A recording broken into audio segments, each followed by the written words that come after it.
देश के मुख्य न्यायाधीश जस्टिस बी.आर. गवई की अध्यक्षता वाली सुप्रीम कोर्ट की पीठ ने हाल ही में एक फैसला सुनाते हुए कहा कि दलितों के खिलाफ उत्पीड़न से जुड़े मामले यानी SC/ST एक्ट 1989 के तहत दर्ज मामलों में किसी भी आरोपी को अग्रिम जमानत तभी दी जा सकती है जब ये स्पष्ट रूप से साबित हो कि आरोपी के खिलाफ प्रथम दृष्टया कोई मामला ना बनता हो, यानी पहली नजर में ही यह तथ्य साबित हो जाए कि आरोपी ने दलित समुदाय के प्रति कोई हिंसा नहीं की है। इसके साथ ही पीठ ने जातिगत अत्याचार के आरोपों का सामना कर रहे एक आरोपी की अग्रिम जमानत देने संबंधी बॉम्बे हाईकोर्ट के आदेश को भी खारिज कर दिया।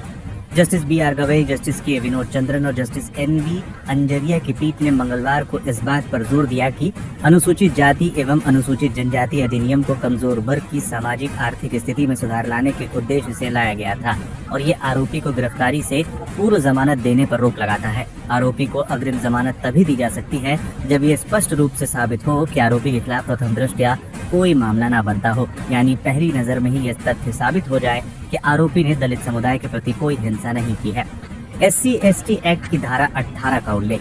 पीठ ने अनुसूचित जाति और अनुसूचित जनजाति अत्याचार निवारण अधिनियम की धारा 18 का उल्लेख करते हुए कहा, ये प्रावधान स्पष्ट रूप से दंड प्रक्रिया संहिता CRPC की धारा 438 अग्रिम जमानत देने संबंधी को लागू नहीं करने के बारे में है और इस धारा के तहत दायर आवेदनों को सुनवाई से बाहर करने का प्रावधान करता है।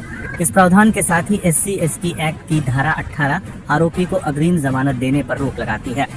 बार एंड बेंच की रिपोर्ट के मुताबिक अदालत ने कहा, अनुसूचित जाति और अनुसूचित जनजाति अत्याचार निवारण अधिनियम 1989 की धारा स्पष्ट भाषा के साथ ही CRPC की धारा 438 के तहत दायर आवेदनों को खारिज करती है और SC/ST समुदाय के लोगों के प्रति अपराध करने के आरोपियों को अग्रिम जमानत देने पर प्रतिबंध लगाता है। ऐसे आरोपियों की अग्रिम जमानत याचिका खारिज की जानी चाहिए। ये कानून अनुसूचित जाति और अनुसूचित जनजातियों की सामाजिक आर्थिक स्थिति में सुधार लाने के उपायों को लागू करने के उद्देश्य से लाया गया था। क्या है मामला? पीठ ने शिकायतकर्ता किरण द्वारा बॉम्बे हाईकोर्ट के 29 अप्रैल के आदेश के विरुद्ध दायर अपील को स्वीकार करते हुए आरोपी को दी गई अग्रिम जमानत रद्द कर दी। ये मामला 2024 में हुए विधानसभा चुनाव से जुड़ा है, जब महाराष्ट्र के धाराशिव जिले में चुनाव के दौरान झड़प में एक दलित परिवार पर हमला किया गया था। याचिकाकर्ता ने आरोप लगाया था कि आरोपी ने हमले के दौरान जाति सूचक गालियां दी थी।